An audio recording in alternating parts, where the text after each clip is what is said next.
Hiya, thank you for visiting my channel. Today we're going to talk about what loving yourself looks like. So number one, you have strong boundaries and do not compromise on them. So if you love yourself, you will not let others violate you without speaking up and letting them know. Boundaries are where you start and other people stop.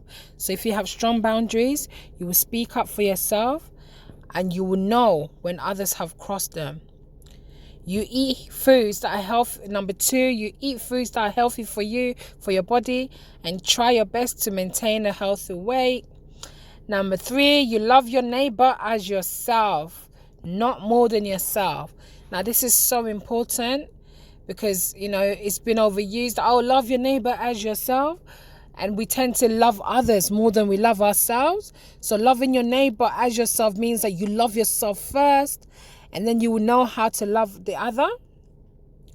Number four, you do not stay in toxic relationships too long and lose yourself.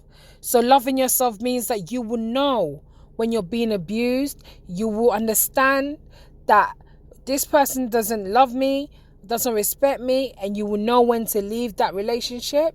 Because if you're constantly settling for abusive relationships, you will lose your own value in your eyes, and in time you will feel not worth it. So it is important that we try and not stay in toxic relationships too long, not allow ourselves to be devalued for too long, and move forward to the next relationship. Because you know what?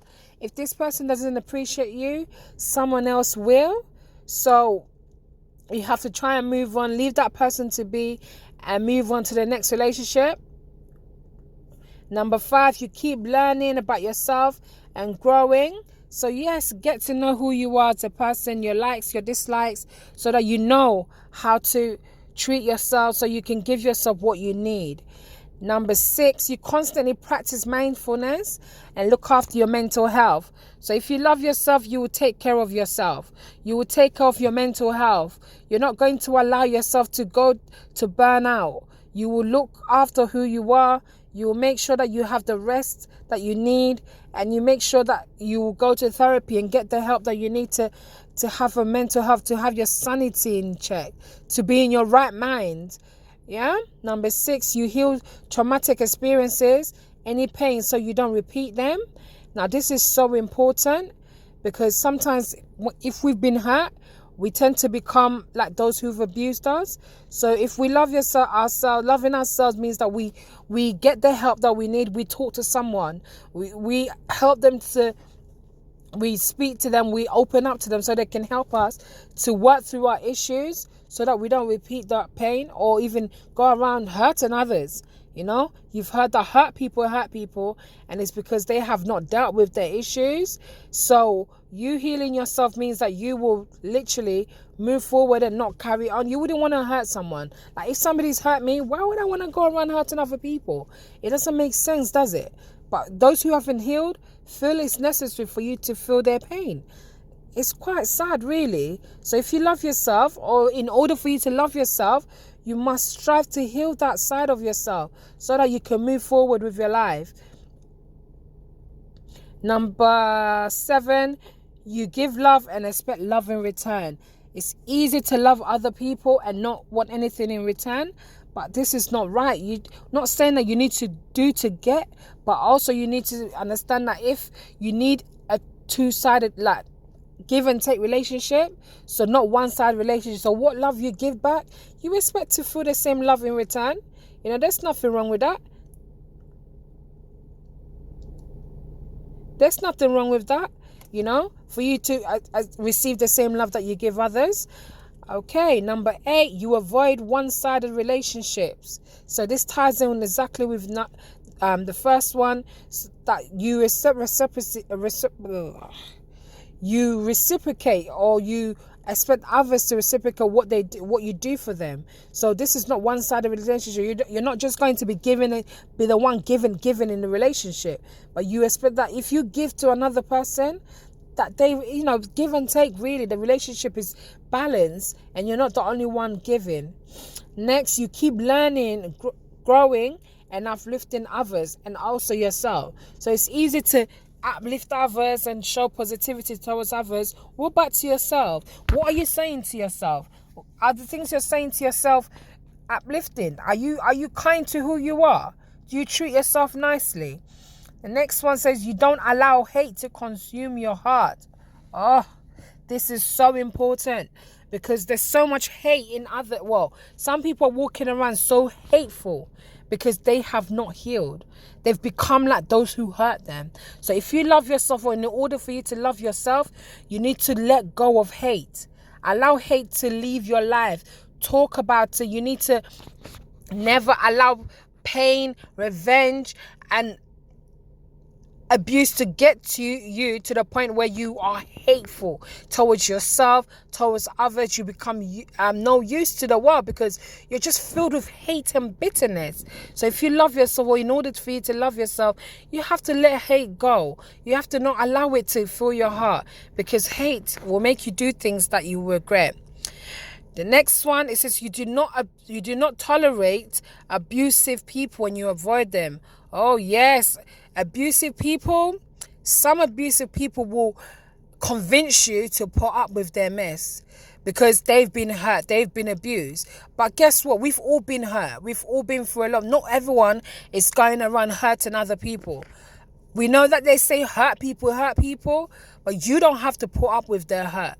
So if you want to love yourself, then you don't allow or tolerate abusive people, and you avoid them at all costs.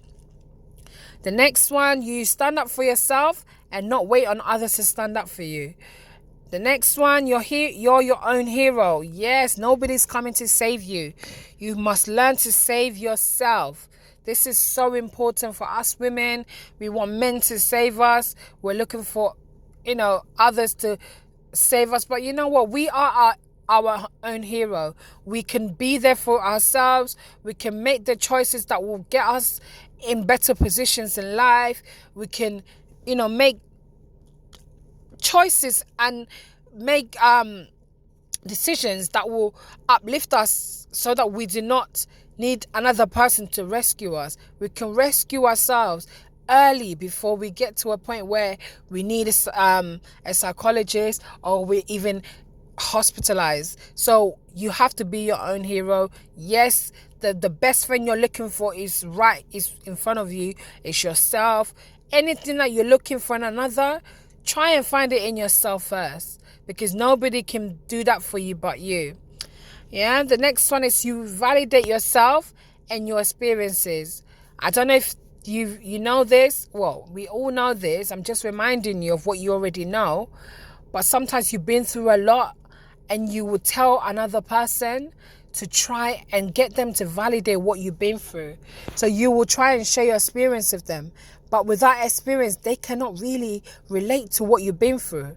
And this will cause massive discouragement, frustration, because you want others to validate your experiences, but they can't. They haven't been where you've been, so they cannot validate you. So this is why it's important to validate yourself.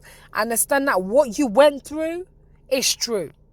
Yeah, you don't need another person to say, yes, sis, you were hurt, for you to accept it. Yes, you know what happened. So validate yourself so that you can move forward with your life.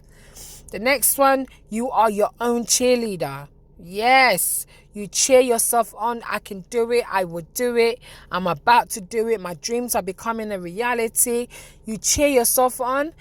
Do not wait for others to do it, because nobody will say anything nice about you more than you can say about yourself. So try and be that cheerleader. Cheer yourself on. Let's achieve these goals and make them a reality. The next one, you rest when you need to. So yes, us mothers, I know we can be tiring looking after our children.